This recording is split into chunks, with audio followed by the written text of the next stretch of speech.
제목은 심고 거두게 하신 하나님, 감사하신 하나님, 심고 거두게 하신 감사하신 하나님입니다. 오늘 말씀을 한마디로 이야기하면 이런 거예요. 길을 가다가 너무 불쌍한 사람을 봤어요. 흔히 말하는 노숙자, 거지를 봤어요. 그런데 내가 지금 몇 끼를 굶어서 밥을 먹어야 되는데 밥 한 끼 먹을 돈이 제 호주머니에 있어요. 그때 이 사람 도와주고 싶은데 나도 몇 끼 굶어서 이거 한 끼 먹을 돈밖에 없는데 줄까 말까 고민하게 되죠. 그런 때가 있으시죠? 다 우리 성령이 일하시는 교회 성도님들은 마음이 다 착하시기 때문에 분명히 그런 마음을 가지고 계시다고 생각합니다. 이렇게 고민할 때 어떻게 할 것이냐라는 거예요. 우리가 하나님의 자녀인데 분명히 불쌍한 사람이 있긴 있어요. 근데 나도 도와주고 싶지만 돈이 없어요. 그때 내가 안 먹더라도 나눠줘야 될 것인가?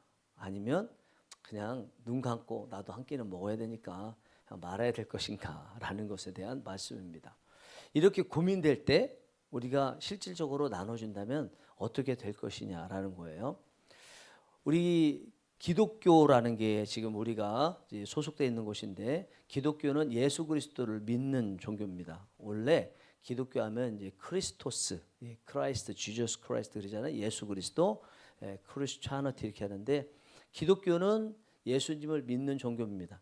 원래는 이제 크리스토라는 헬라어인데 이것이 라틴어로 번역되고 또 영어로 번역되고 나중에 한문으로도 번역됐는데 이 한문이 크리스토스가 없으니까 그냥 기독이라고 이 발음만 비슷한 걸로 딴 거를 우리는 그대로 차용을 해서 기독교라고 이렇게 얘기하고 있습니다. 이 기독교는요, 교회가 있죠. 이 최초의 교회는 이스라엘의 예루살렘에 있는 교회였습니다. 거기서 120명이 모여서 성령이 임하기를 기도했고 그때 성령이 임하시면서 교회가 처음으로 형성이 됐어요. 그렇게 해서 예수님을 믿게 된 이 예루살렘 교회 성도들이요, 그 나라 안에서 기독교인을 향해서 박해를 가하자 이분들이 어떻게 하겠어요? 살긴 살아야 되겠고 그래서 전 세계로 흩어졌거든요. 흩어지니까 예루살렘에 있을 때 계속 예수님 믿는 그 행복이 너무 크니까 복음을 전하던 사람이 다른 나라에 가 뭐 하겠어요? 하던 버릇이 있죠. 또 예수님을 전하게 됐어요. 사람들이 전혀 예수님 몰랐던 사람들인데도 그분들이 전하는 예수님에 대해서 듣고 예수님을 믿게 되고, 야, 우리 예수님 믿었으니까 하나님을 예배해야 된다고 하니까 좋아, 우리 하나님 예배하자. 사도 바울님, 베드로님, 우리 집에 오셔서 예배를 좀 인도해 주시죠. 그러면서 가정에 예배를 인도할 수 있는 일종의 목사님을 다 모셔서 예배를 드리다 보니까 그게 교회가 됐어요. 그래서 기독교에서 최초의 교회들은요, 다 가정에서 예배를 드린 가정교회입니다. 이것이 신학적으로 신학화되어서 가정교회가 생기고 오늘날 많은 교회들이 가정교회를 표방하면서 가정교회 같이 되기 위해서 애씁니다. 한번 생각해 보세요. 가정에서 예배 드리면 딱딱하지 않겠죠. 아무래도 같이 떡을 떼고 대화 나누고 내가 받은 은혜가 이렇습니다. 이렇게 대화를 할 거 아닙니까? 그래서 오늘날 약간 제도권처럼 된 이런 딱딱한 느낌의 이 예배를 좀 부드럽게 초대교회 같이 예배 드리자고 해서 가정교회 이렇게 예배를 드립니다. 그런데 그렇게 다른 나라로 복음이 전파되고 믿는 사람들이 가정을 내놔서 예배를 드리면서 교회가 생겼는데 예수님께서 부활하신 지, 즉 교회가 생긴 지 한 13년에서 16년 지난 다음에 예루살렘에 흉년이 들었습니다. 예루살렘 지역 전체에 흉년이 들어서 그 안에 있는 예루살렘 교회라고 예외는 아니겠죠. 예루살렘 교회가 그렇지 않아도 어려운데 흉년 때문에 매우 어렵게 됐습니다. 이 소식을 다른 나라 이방 지역에 있는 교회들이 들었어요. 그 중에서 아가야 에게해라고 그러거든요. 에게해 그리스 쪽에 있는 아가야 지역의 고린도 교회가 이 소식을 들었습니다. 우리가 오늘 읽은 본문이 어디에 속해 있어요? 고린도 후서. 고린도 후서라는 것은 고린도 교회에 보낸 두 번째, 앞에 편지 첫 번째는 뭘까요? 고린도 전서. 아버님 전상서 할 때 전자가 아니고 앞전자는 맞지만 그러니까 편지가 두 개 있는데 앞에 보낸 거 고린도전서, 두 번째 보낸 거 고린도후서 그렇습니다.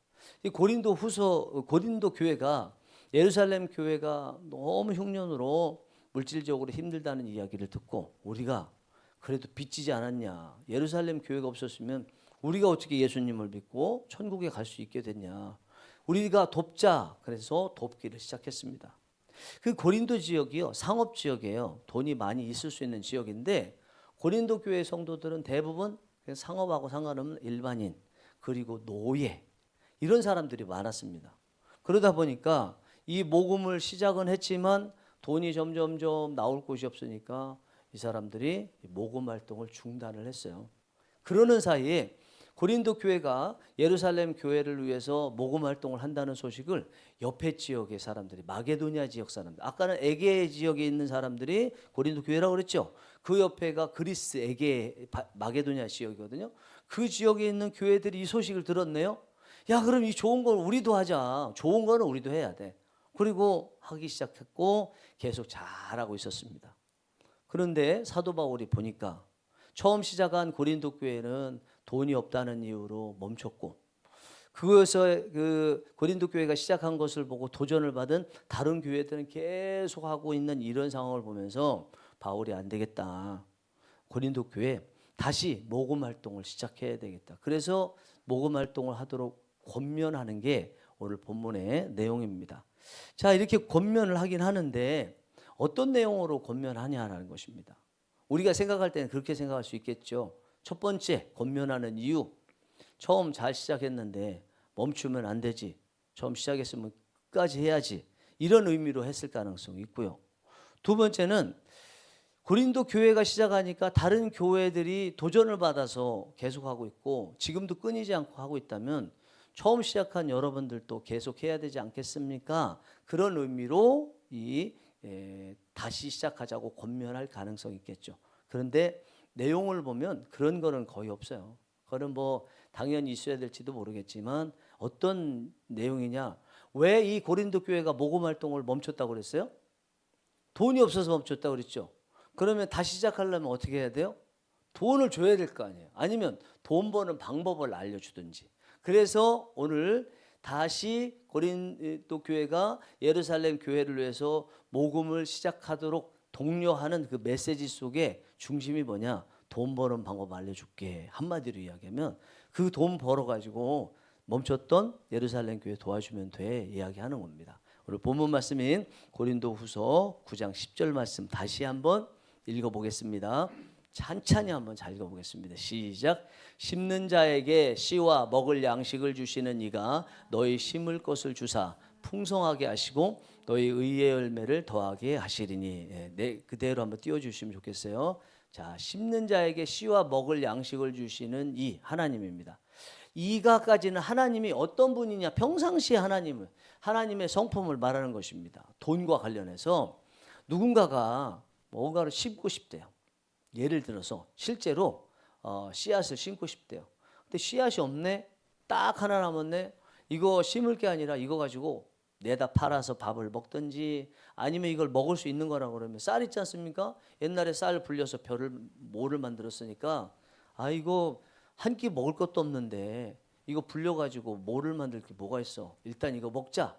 그럴 수 있는 사람에게 만약에 그 사람이 나 아니야. 나는 좀 씨를 심고 싶어. 그런 마음이 들게 되면 씨도 주시고 그 다음에요. 먹을 양식도 주신다. 이게 누구라고? 이가 하나님이. 다시 제가 이제 해볼게요. 그러면 하나님은 심으려고 하는 사람에게 심을 것이 없어도 그걸로 심으려고 하면 심을 씨도 주시고 먹을 양식도 주신다. 심을 때 힘이 있어야 되는데 그리고 힘이 있기 위해서 먹어야 되는데 먹을 양식도 주시는 분이시다. 그런데 그분이 너희들이 심으려고 하면 너희 심을 것도 주실 것이고 그것도 또 풍성하게 주실 것이고 그리고 의의 열매를 더하게 하실 것이다. 이렇게 말을 하고 있습니다.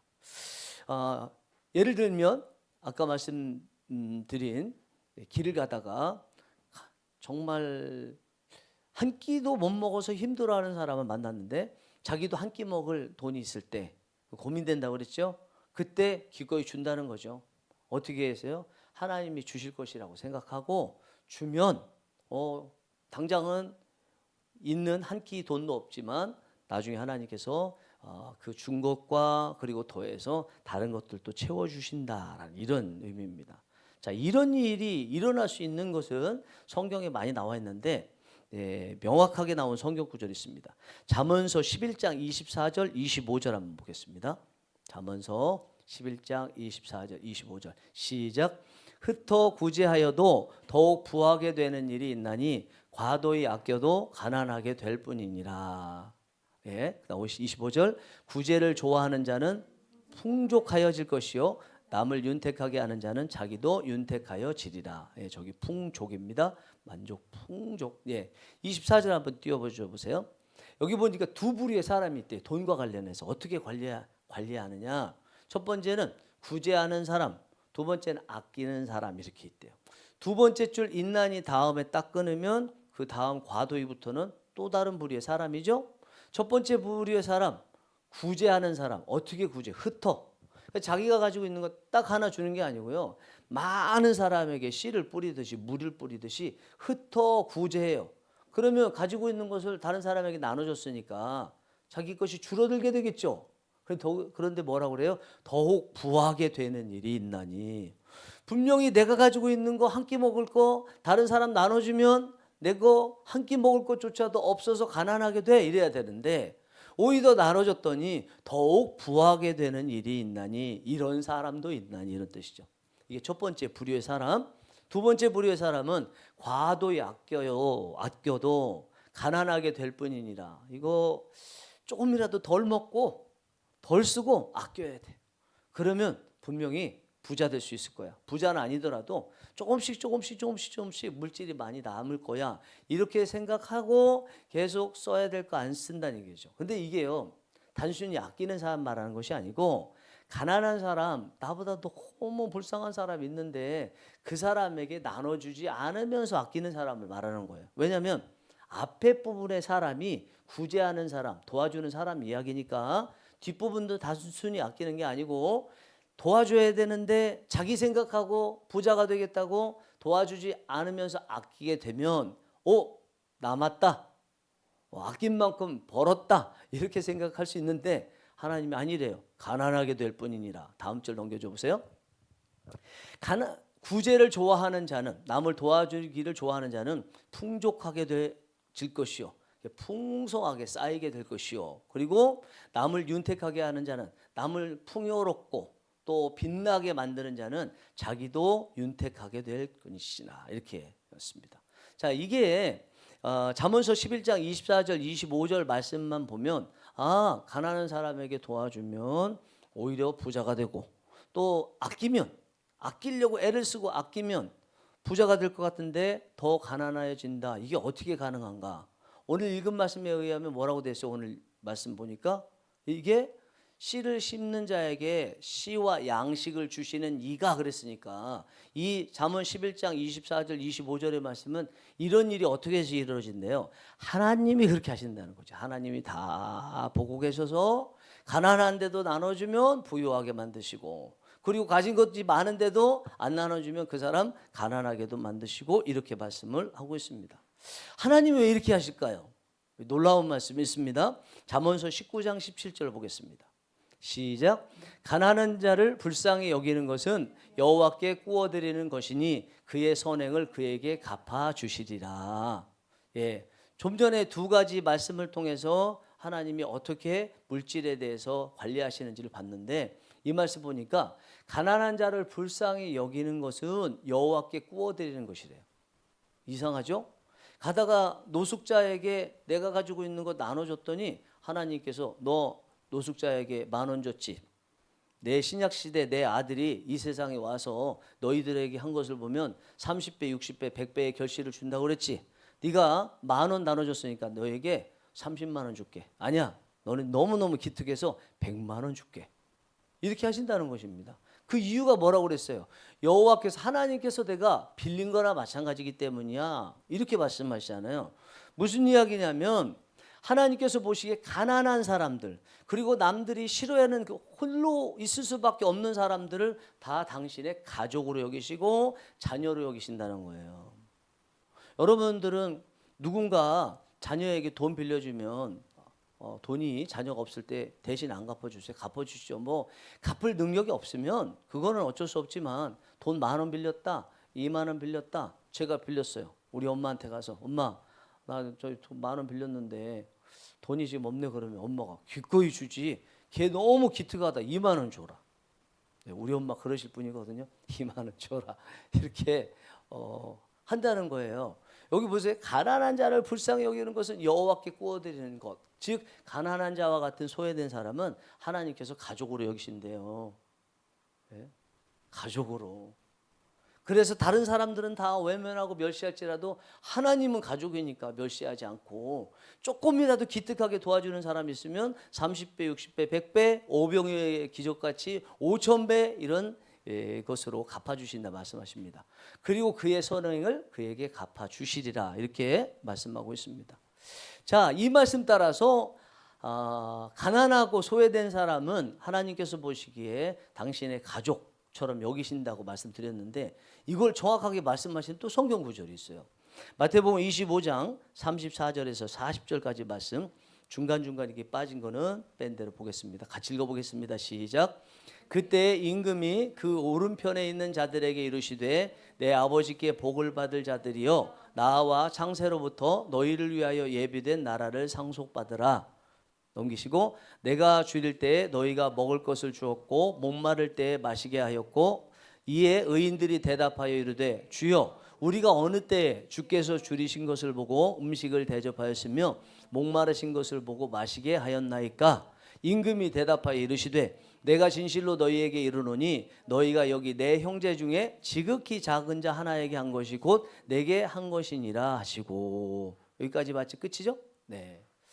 자, 이런 이야기입니다. 예수님께서 하시는 말씀인데 어떤 임금이 있었대요. 임금이 사람들을 불러 모아서 두 부류로 나눴대요.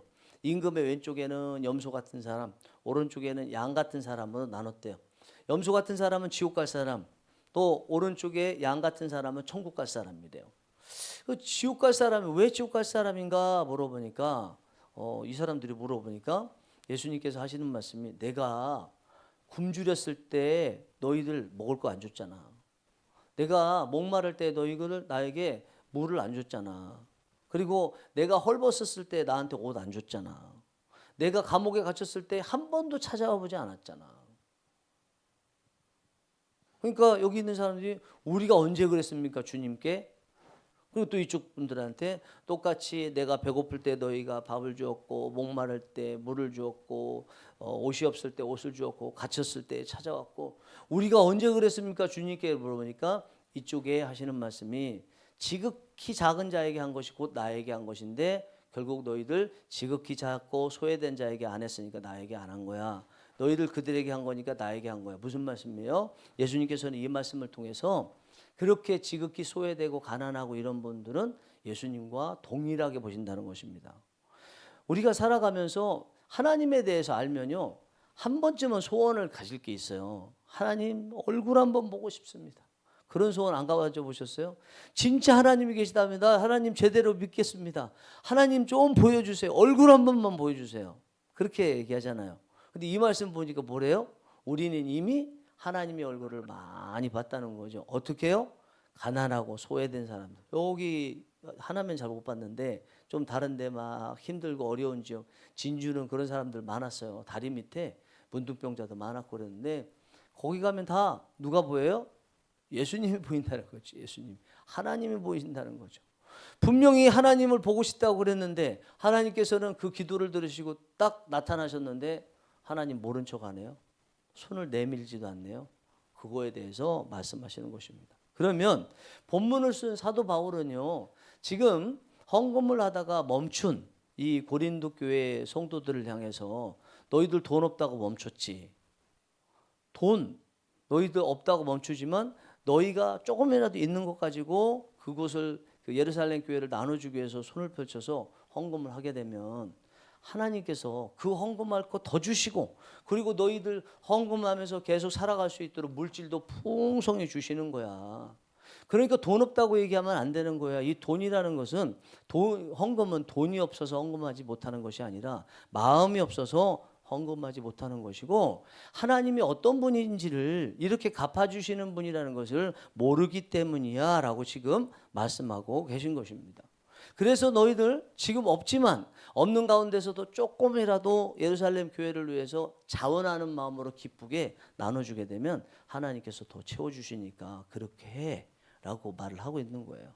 여러분, 이거 사실입니다. 사실은 이제 제가 잘하냐 못하냐 그걸 떠나서 이 말씀은 사실입니다. 남을 도와주면요, 하나님께서 나중에 꼭 갚아주세요. 문제는 왜 이게 사실이라는 걸 알면서도 저도 잘 못하냐, 당장에 안 갚아주시거든요.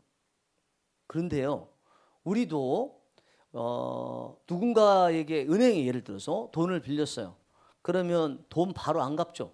빌린 다음에 지금 빌려가지고 바로 갚는 사람이 어디 있어요? 한참 있다 갚죠. 그것도 한꺼번에 다 안 갚고 뭐 일부씩 할부로 해서 이렇게 갚잖아요. 몇 년 거치 분할 상환, 이게 지금 그거 아닙니까?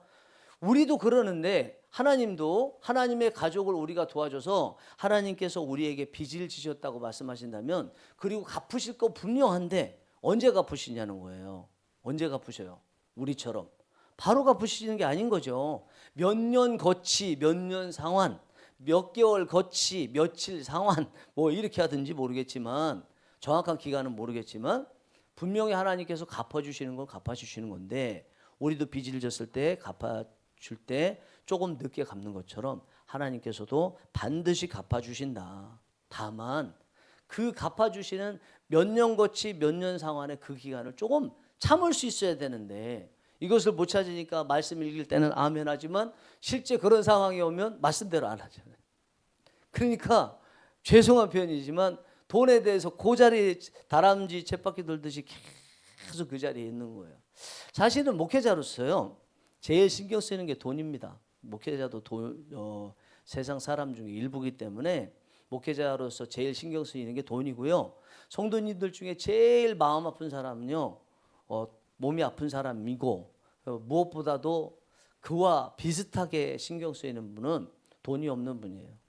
몸이 아파도 그래도 돈을 많으면 표적 뭐 치료도 하고 해외로 가서 하든지 어떻게 해서라도 그래도 많이 해볼 텐데, 몸도 아픈데 돈도 없어요. 그럼 마음이 너무 아파요. 그런데 저는 성경을 통해서 또 실제로 경험을 통해서 돈을 버는 방법 알고 있어요.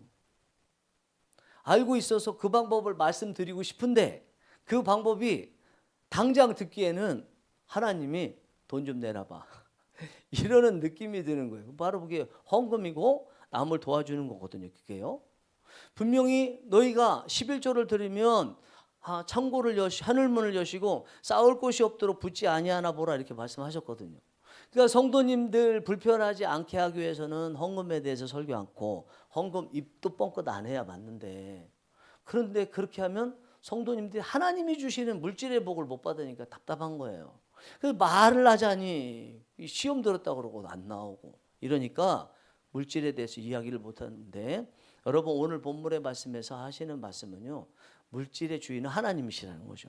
하나님이 다 보고 계시다는 거죠. 특별히 가난하고 소외에 대해서 아무도 도와주지 않는 이들을 도와주면 하나님께서 당신의 가족을 돕는 것처럼 꾸어 빌린 것처럼 생각하시고 반드시 갚으신다라는 것입니다. 그럼 그거를 알면 어떻게 하라고요?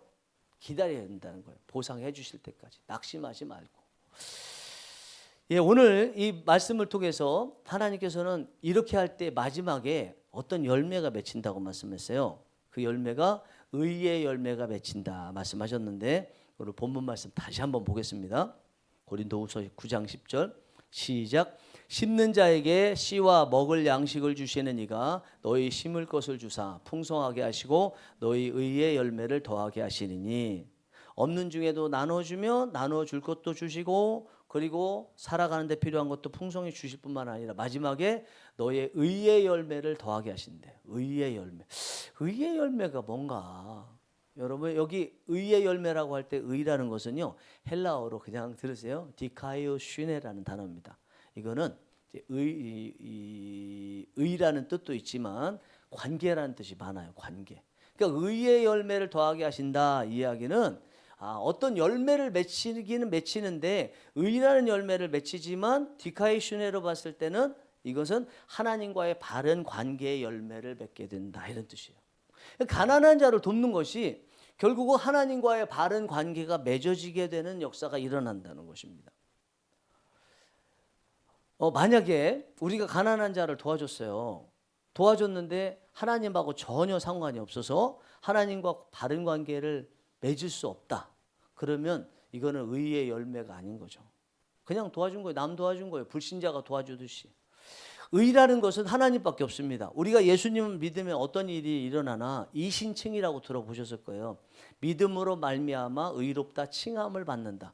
구원받는다는 것은 죄인에서 의인으로 뒤바뀌는 것입니다. 의인으로. 그러면 그 의인이 어떻게 되나? 의가 온 거예요. 내가 의를 만든 게 아니고 의가 왔는데 하나님과 끊어졌던 다리가 연결되면서 하나님만이 가지고 계신 이 의를 우리에게 이렇게 쭉 다리를 통해서 전해주시는 거예요.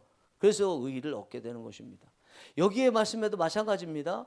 가난한 자를 돕는 것이 그에 따른 보상으로 물질만 얻는 것에서 딱 끝나지 않고요. 하나님과의 바른 관계가 맺어지는 의의 열매가 맺어진대요. 이것을 통해서 예루살렘 교회가 행복해 하겠죠. 하나님 어떻게 고린도 교회 같은 성도들을 보내주셔서 우리에게 가난한 중에도 이렇게 흉년 가운데서 먹을 것을 주십니까? 하나님 감사합니다 하고 예루살렘 교회가 하나님을 향해서 찬양하고 감사하는 일도 있을 것이고, 고린도 교회 성도들이 믿음이 있다 그러면 하나님 우리가 영적으로 보면 예루살렘 교회에 빚을 졌는데 저 예루살렘 교회의 어려운 형편을 보고 그냥 지나지 않고 도울 수 있는 마음을 하나님이 주셨는데 그런 마음 주셔서 또 할렐루야 감사합니다. 또 이웃의 교회들이 우리의 모습을 보고 우리를 따라서 예루살렘 교회를 같이 돕고 주 안에서 동역할 수 있는, 연합할 수 있는 은혜도 주심에 또 감사합니다 할렐루야 하는 하나님께 영광이 되고요. 또 하나님의 자녀들이 연합하게 되는 이런 일들이 일어난다라는 것이 오늘 가난한 자들을 도울 때 최종적으로 얻게 되는 열매라는 거예요. 여러분이 어떻게 보면 마지막에 의의 열매는 실망스러울지 몰라요. 실망스러울지. 내가 돈 가지고 나눠줬으면 그에 따라서 돈 보상해 주는 것만 기대를 하는데 하나님과의 바른 관계가 맺어져? 이건 별론데 난 관심 일단은 없고 일단 돈이 많이 왔으면 좋겠어. 하나님이 보상해 주시는 분으로서 많이 보상해 주셨으면 좋겠어. 여기에만 멈추실 수도 있지만 사실은 여기서 강조하고 싶은 부분은 저거거든요. 하나님과의 바른 관계가 맺어졌다. 그럼 그 다음부터 무슨 일이 일어날까요? 하나님은 세상 모든 것의 주인이시니까 여기 앞에서 주시겠다고 한 것보다 계속 더 많은 것도 주실 수 있는 것을 말하는 거죠. 여러분, 하나님 잃고 물질 얻으면 나중에 지금 당장은 물질 얻었다고 생각하지만 나중에 되면 하나님도 잃고 물질도 잃어요. 근데 지금은 물질을 못 얻고 하나님만 얻으면 하나님만 얻은 것 같고 내가 살아가는 데 필요한 물질은 전혀 없어서 배 곪는 것 같은데 나중에 되면요 하나님도 얻고 물질도 얻고 두 개 다 얻을 수 있는 게 이 영적인 원리가 되는 것입니다. 정리해 보자면 오늘 본문에서 사도 바울이 고린도 교회를 향해서 예루살렘 교회를 향한 그 모금 활동을 다시 재개하라고 하면서 하는 말은 물질이 없어서 중단했는데 그 물질 얻는 방법이 있어. 너희들이 없어도 그렇게 나눠주면 그 하나님이 다 보고 계셔서 줄 것도 그리고 풍성히 쓸 것도 주시고 우리 성도들끼리도 교회끼리도 그리고 하나님과의 바른 관계도 맺어져 이렇게 말을 하고 있는 것입니다. 오늘은 이제 추석 연휴 첫날이에요. 네, 추석이라는 것이 1년 동안 농사한 것에 대해서 결실한 것을 한민족들이 기뻐하면서 즐거워하면서 같이 먹고 즐기고 하는 우리 한민족의 전통 명절이죠. 그죠? 그런데 우리가 이렇게 결실한 거 이것에 대해서 수고했습니다. 땀 흘렸군요. 이렇게 하지만 우리는 이것이 하나님께서 주셨다는 것을 다 알고 있습니다. 그래서 추석 때는 이렇게 모여서 하나님 앞에 예배 드려요.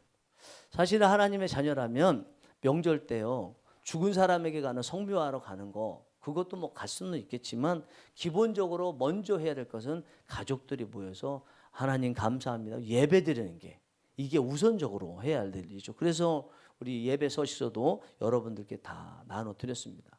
그러면 오늘 본문을 통해서 우리 하나님의 자녀들이 추석을 맞이해서 이렇게 풍성하게 하신 것이 하나님이라는 것을 받고 이게 추석의 의미라고 한다면 우리가 어떤 부분에 대해서 감사해야 될까요? 첫 번째 생각하면 이번 추석 기간에는 올해 씨 뿌리고 거두고 하면서 이 모든 것이 하나님이 하셨구나 하나님께 감사해야 된다라고 하나님을 알게 됐다면요 우리는 추석에 감사하고 기뻐할 충분한 이유가 있는 사람들입니다.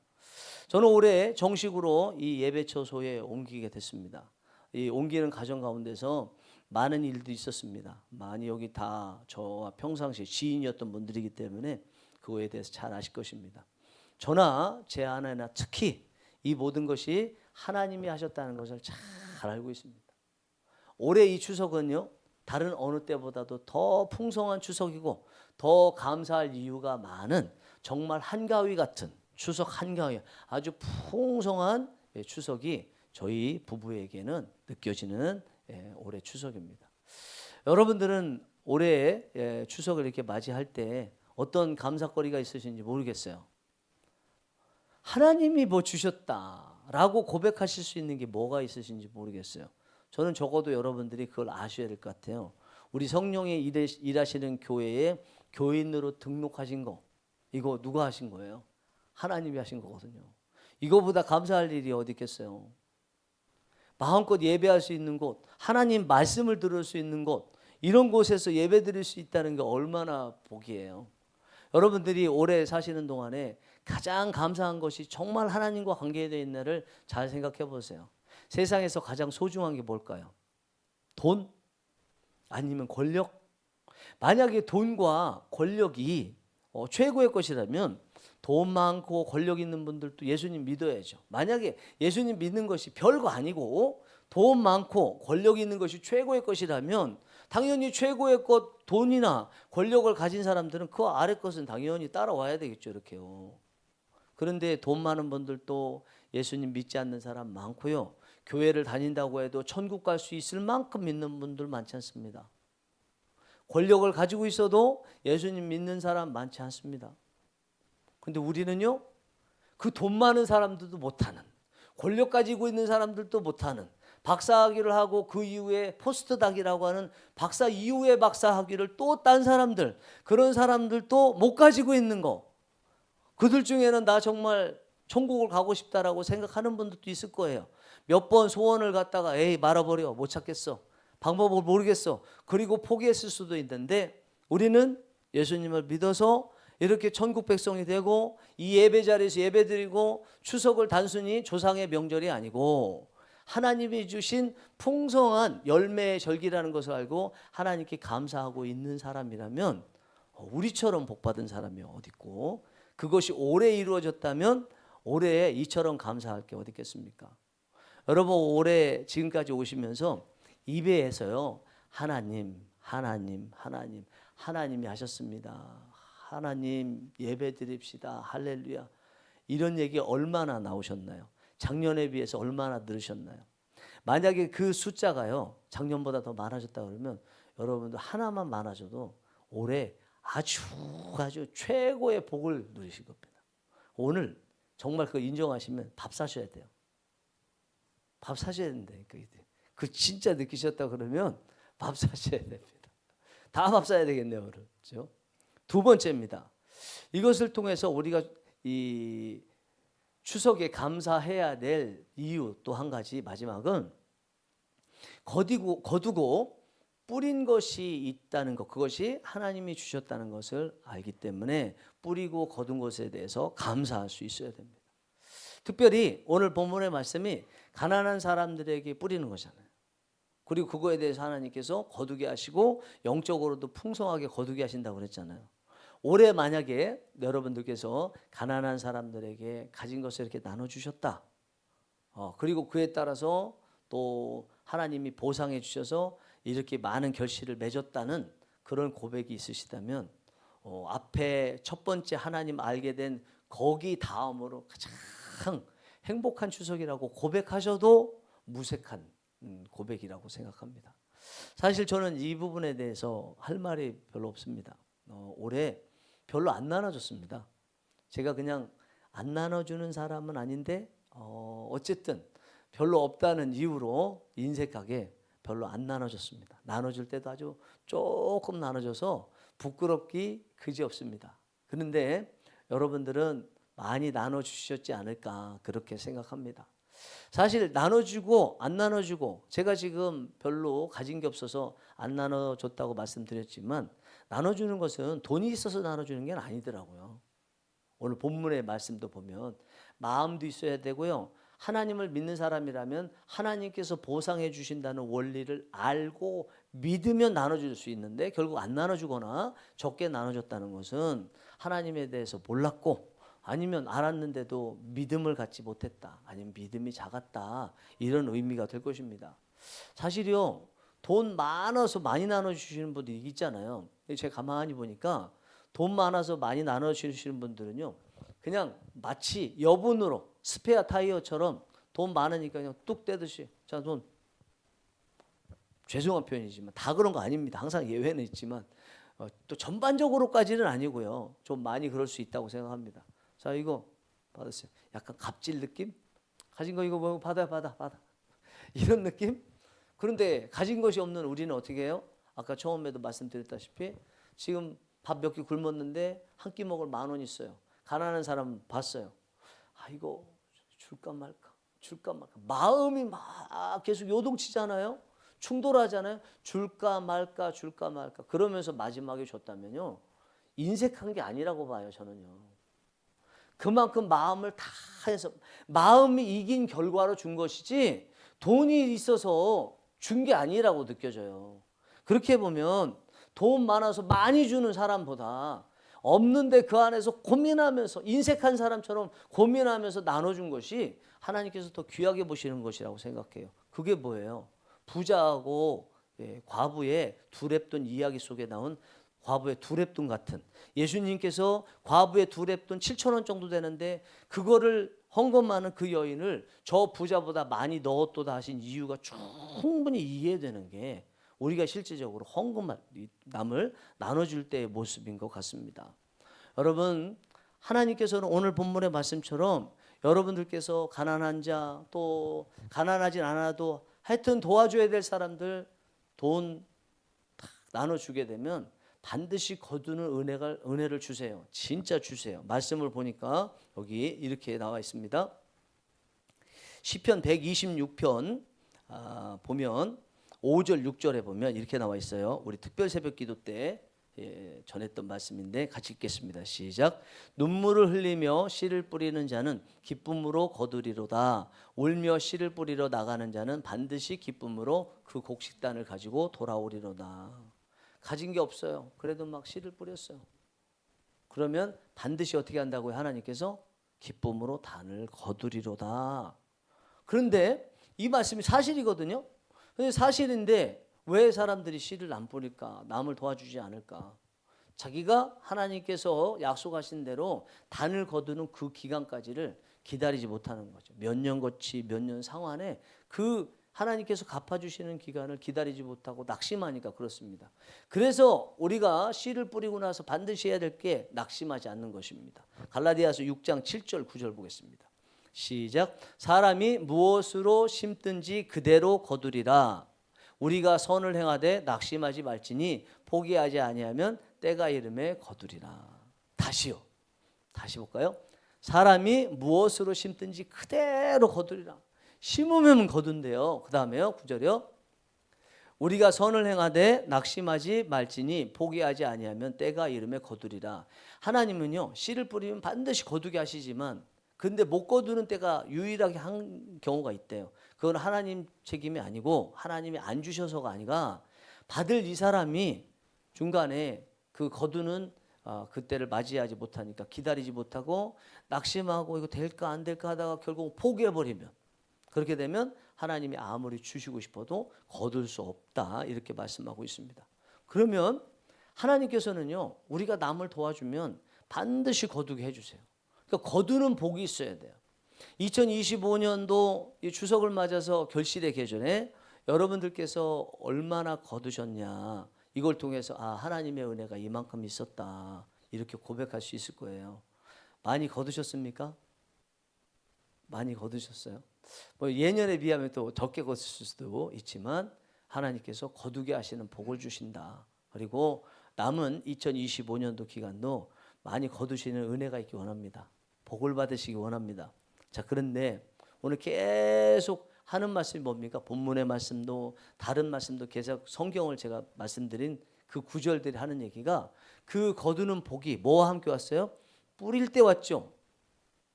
뿌리면, 그렇죠? 7절 한번 볼까요? 7절. 사람이 무엇으로 심든지 그대로 거두리라. 거두는 복, 이것은 또 어떻게 해서 왔어요? 심어서 왔어요. 만약에 안 심으면 거둘 수 없는 거죠. 그러면 거두는 것만 복이 아니라 무엇도 복이다? 심는 것도 복이다라는 것입니다. 사람들은 별로 그렇게 생각하지 않아요. 심는 것은 복이라고 생각하지 않습니다. 우리 고린도전서 3장 7절 말씀 볼까요? 한번. 그런즉 심는 이나 물 주는 이는 아무것도 아니로되 오직 자라게 하시는 이는 하나님 뿐이니라. 고린도전서 3장 7절이었습니다. 예, 여기 자라는 분이 하나님, 즉 거두는 복도 있지만 그 앞에요, 물 주고 심는 거, 이것도 해야 된다는 것입니다. 심는 것도 복이다라는 것입니다. 학생들 중에요, 그런 학생들이 있습니다. 열심히 공부 안 했어요. 머리가 엄청 좋아서, 그런데 성적이 잘 나와요. 사람들은 그 사람 부러워하죠. 그런데 어떤 친구는요, 열심히 공부해요. 쉬지 않고 공부해요. 성적이 안 나와도 또 공부해요. 여러분, 나중이 되면 누구를 부러워하냐면 계속 쉬지 않고 공부하는 학생을 부러워해요. 왜냐하면 반드시 이 말씀대로 심으면 거두거든요. 공부 안 했는데 거두는 친구들은요, 공부 안 했으니까, 심지 않았으니까, 뿌리지 않았으니까 어느 순간에 거두지 못하는 때가 반드시 와요. 한탕주의는요, 말 그대로 결실도 한탕으로 끝납니다. 그러나 계속 우직하게 계속 심는 사람들은요, 지금은 나지 않아도 어느 땐가는 결실할 때가 와요. 다른 것들이 결실하지 못하고 죽는다 할지라도 너무 많이 뿌렸기 때문에 뿌린 것 중에 일부가 한두 개가 결실하기 시작합니다. 이쪽에서도 결실하고 이쪽에서도 결실하기 시작합니다. 그런 사람들은 또 습관이 바뀝니다. 천성이 바뀌어요. 아무리 힘들어도 해야 될 일이라고 생각하면 우직하게 끈기 있게 계속 하기 때문에 반드시 뿌린 것에 대한 결실을 보는 사람들. 그래서 이런 사람이 너무너무 귀한 사람이라고 볼 수 있습니다. 그래서 우리 하나님의 자녀들에게 하나님께서 주시는 복 중에 저는 거두는 복보다 더 큰 복은 뿌리는 복이라고 생각합니다. 왜냐하면 아무나 안 뿌리거든요. 땀 흘리고 애쓰고 공부해도 성적이 안 오르고 또 결실이 없으면 그걸 지속하는 사람 많지 않아요. 그런데 뿌리는 자체가 거두는 거예요. 그 씨앗 안에 이미 다 성장한 나무의 모든 것이 들어있대잖아요. 그러니까 우리는 씨앗을 뿌리는 것 같지만 사실은 나무를 심는 거거든요. 다 자란 나무, 열매까지도 무화과 나무처럼 풍성하게 맺혀진 그런 나무를 심는 거거든요. 그러면 거두기 좋아하는 사람보다 뿌리기 좋아하는 사람이 돼야 돼요. 뿌려놓으면요, 거둘 생각이 없어도 저절로 거두어요. 이런 거를 이제 이런 성공학에서는 뭐라고 얘기하냐? 파이프라인을 만든다, 쫄병을 만든다, 그렇게 얘기합니다. 계속 뿌려놓으면요, 나중에 잊어버려도 자기는 잠자고 있어도 이쪽 저쪽에서 열매를 거뒀습니다, 가져왔습니다 하는 사람들이 계속 들어온다는 겁니다. 이게 하나님께서 우리에게 주신 원리라는 것입니다. 우리 성령이 일하시는 교회 앞으로 영적으로도 영혼 구원을 위해서 전도를 계속 복음을 뿌리는 은혜가 있기 원합니다. 또 물질적으로도 풍성할 수 있도록 많은 물질을 뿌리는 은혜가 있기를 원합니다. 그리고 무엇보다도 마음을 다하고 힘을 다하고 뜻을 다하고 하나님을 사랑하라고 했는데, 하나님을 사랑하는 마음, 그것을 다 뿌리시는 은혜가 있기 원합니다. 여러분들이 열매를 못 거두시면요, 여러분들 자녀라도 거두세요. 분명합니다. 여러분들 자녀라도 거둬요. 어떤 부모님이 좋은 부모님인가 본인은 못 거둬도 자녀를 위해서 씨를 심어놓는 부모님들, 대한민국의 부모님들의 특징이죠. 나는 못 살아도, 나는 공부 안 해도 자식들 공부시키기 위해서 행상하면서 노상하면서 그렇게 애써서 자식 대에는 잘 되도록 만들었던 부모님. 이게 성경적인 민족성을 가진 우리 대한민국이라고 생각합니다. 우리 성령 일하시는 교회, 우리 교우 여러분 계속 씨를 뿌리시고, 지금은 가라지가 보일 수도 있습니다. 가라지가 질병이 보일 수도 있습니다. 가난이 보일 수가 있습니다. 예, 지혜가 없는 것처럼 보일 수가 있습니다. 그래도 아랑곳하지 마시고요, 기도의 약을 뿌리시기 바랍니다. 그리고 믿음의 씨를 계속 뿌리시기 바랍니다. 반드시 그 기도와 믿음이 약이 탁 뿌려져서 가라지를 없애고 또 씨를 제대로 뿌린 것처럼 많은 열매 맺게 되는 은혜가 있을 줄 믿습니다.